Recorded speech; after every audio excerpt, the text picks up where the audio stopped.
I have to regroup after that, Jesus.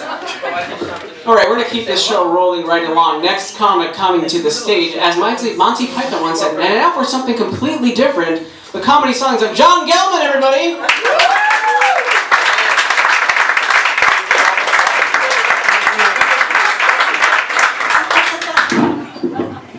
Oh man, you follow a handsome 20-something guy, get on stage looking like this, it just sucks. But no, everyone's in a good mood, everyone's laughing, everyone's having a good time. It's great for a Saturday night. Yeah. It is! Yeah. Give yourself a hand, it's a great people. Now stop clapping, because I'm in a shitty mood. And I'm going to share it with you, and I'm going to bring this place down so fucking fast. Why? I recently turned 60, and do not clap for 60. Thank you. I asked you not to clap for 60. You know that commercial with that really attractive 60-something couple? And they're playing tennis, and they're holding hands on the beach, and they're giving each other that look. It's bullshit. 60 sucks in ways that nobody in this room can imagine. And I'm going to share it with you. When I look in the mirror these days, you may not be able to see it, but all I can see is gray.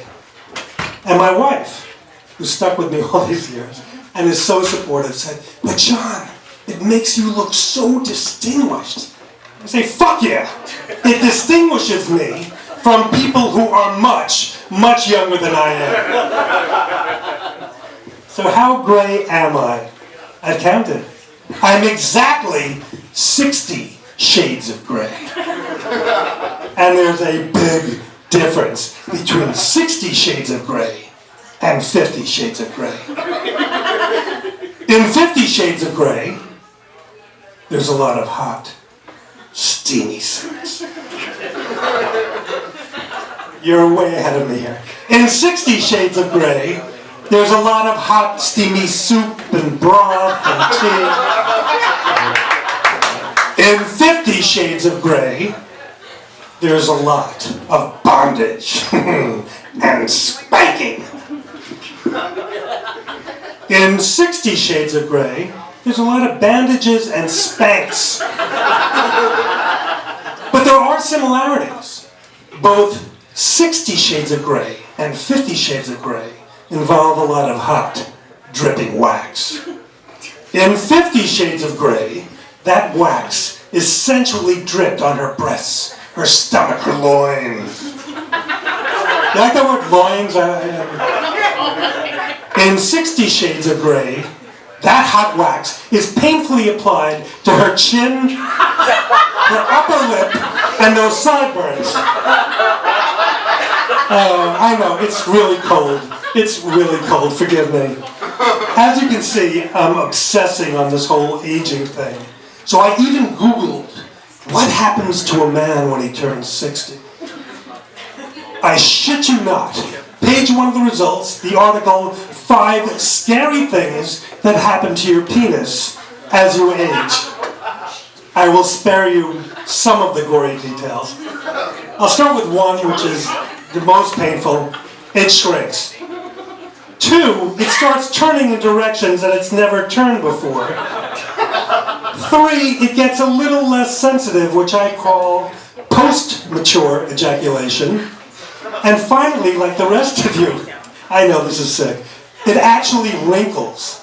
Now your balls aren't spared either in this whole aging process, because in another article I learned about splashdown syndrome. Has anyone heard about this? This is when your balls droop so damn low that when you sit on the toilet, get the image, yes, they submerge. I know, it's all horrible and it's not nearly done yet. They say as people age, they get more religious. That's bullshit. God hates old people. Think of all, as your life expectancy gets shorter, you get wrinkled and everything scrunches up and horrible. But three things continue to grow. This is God's little trick.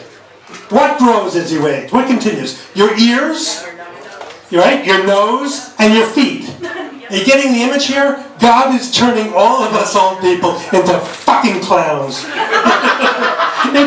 It gets worse. It gets worse. But give me credit. I still have my little black book. Does anyone know what a little black book is? Probably not. You're all like zygotes. Anyway, I will explain.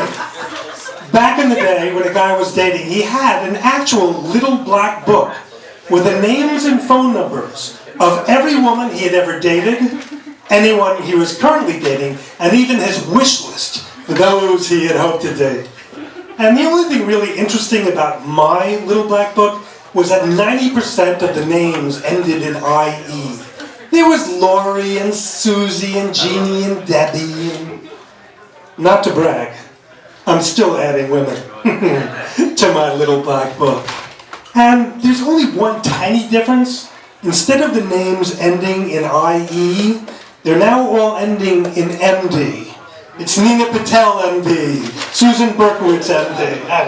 I know, it's horrible. It's horrible. I'll pass that by. But if you listen to me, I realize that you're listening to a crotchety old man. And I always hated crotchety old men, but now that I've reached it, I get it.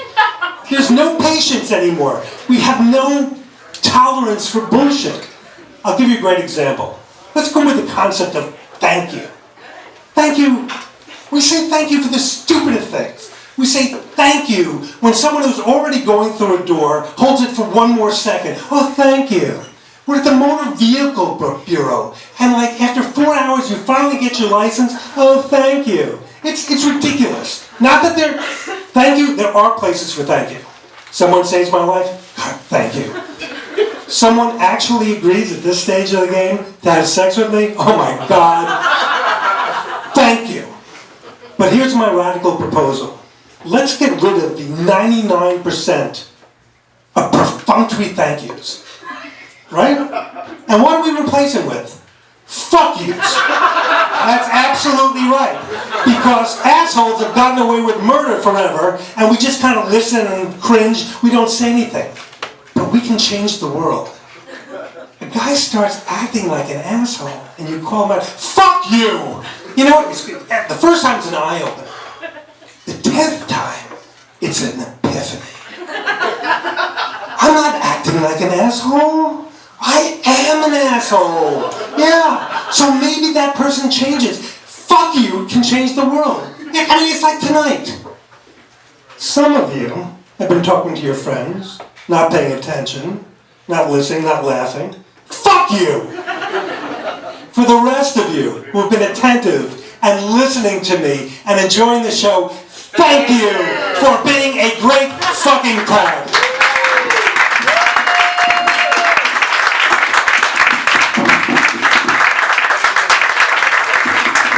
One more time for Jon Gelberg, everybody.